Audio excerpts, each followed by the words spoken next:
Hello again. For this video, we're going to do a bucket, a pail, and some sandcastles. The bucket and the sandcastles are going to both have the same shape. So it's basically a cylinder, slightly flared cylinder, so with a curved top and bottom. So I've already cut out a pail shape in red and one sandcastle in a darker beige so it will show up against my background. And here, let me cut out another one so I can show you what I've done. So the two sides are wider at the bottom and slightly narrower at the top, and they have a curved top part, and then here I'm just trimming off the outside edges of the bottom to curve that a little bit.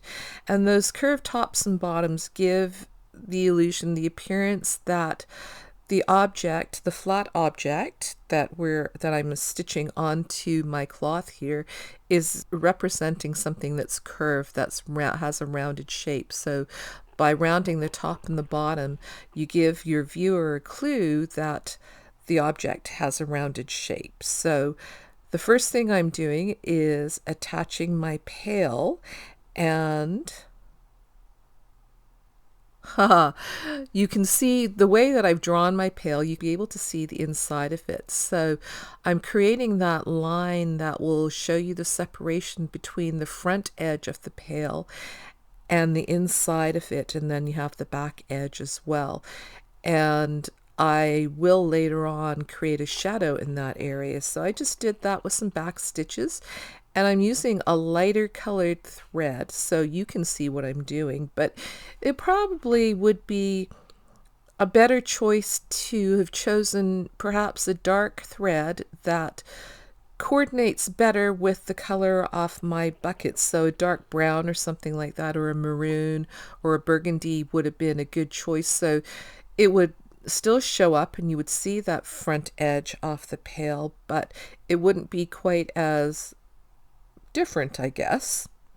But you know, you never know. Maybe my pail has a light colored stripe along the top edge. And just like I do with many of these bits, I'm just sewing them on. The technical term for this is raw edge applique.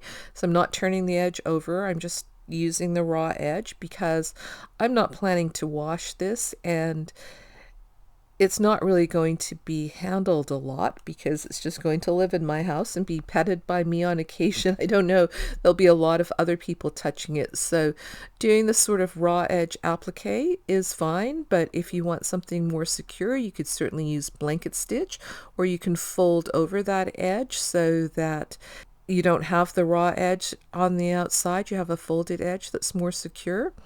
But as you can see, I'm just going all the way around. Now my bucket, I've put it off at an angle, so it's just looked like somebody's just thrown it down, cast it down. And because these pieces are mainly for my amusement, it doesn't really matter to me.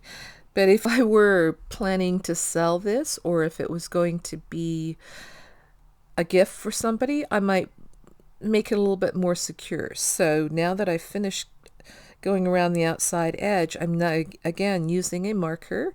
I'm coloring in that inside part of my bucket to look like a shadow. I've also done a shadow along the bottom and one edge, and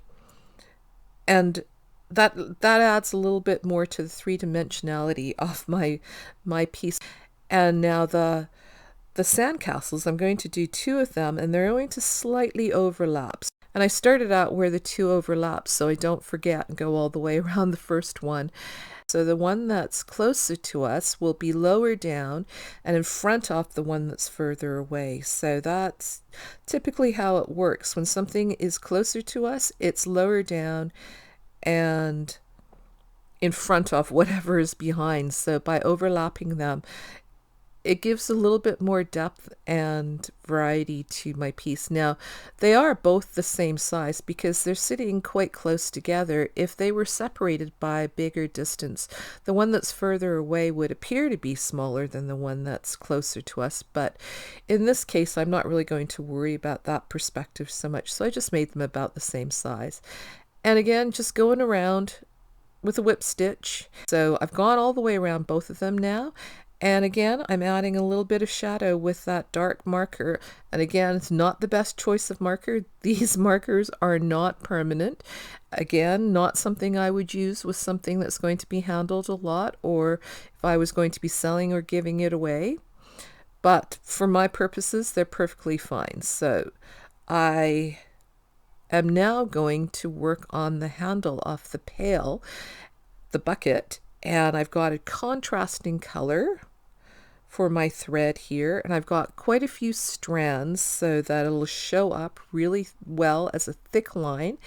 And I'm going to use a chain stitch because I know that chain stitches give quite a bulky line, and it also creates a smooth curve. I find that sometimes when I do a back stitch or a stem stitch, my lines get kind of wavy. They don't go smoothly, but I'd like this pail here to have a nice smooth line for the handle. So this is a good choice. And now I'm intentionally not drawing a line because I don't want this curve to be exactly precise. So I don't want the curve to be right in the middle. I want it to be slightly askew because that adds to the realism of the piece, because we rarely see things in a very straight on rigid form. Most of the time we're looking at things from one angle or another, especially when I've got my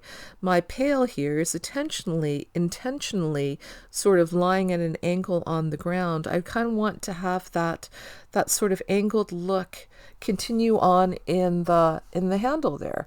And I quite like the way that the handle turned out. It's not exactly straight, and it just continues that look there. And I've still got some thread on my needle, some of that blue thread on my needle, so I thought I would create a little spade inside my bucket here, a shovel or a spade, a small one. So I hadn't really planned this, and I hadn't really thought it through very well, but I thought that I could use something called a satin stitch, which is just a straight stitch, one stacked up one on top of the other, to create the handle of that spade. And you'll notice that I started doing that row of stitches right at the front edge. So that's how I'm creating the look that handle is going inside the bucket. I'm starting at the front edge and I'm going up in an angle towards the back, over the back edge, and then continuing on a little ways. I'm not going to stop right at the back edge because giving visual separation to things is a good way to make it a little bit more clear what you're doing. And then when I feel like my handle's long enough and the top edge there is separated far enough away from the back edge of the bucket, I'm now going to create a loop that you can hold on to on the back. I'm using chain stitch again to give that weight to it, and I probably could have done chain stitch for the straight part, the staff of the handle, the shaft of the handle, but I wanted it to be a more substantial look, and I thought I could create that better with that satin stitch, narrow satin stitches there. And I've gone around and created that loop at the top of my spade there, and I could have also done the spade outside of my bucket, but I knew that I didn't have enough thread left to do a whole spade, so I felt like this partial spade just sitting in the bucket was a good choice. I really like the way this looks. And there you go. There are my 2 sandcastles and my bucket and partial spade. Once again, thanks for watching, and I will see you again soon. Bye for now.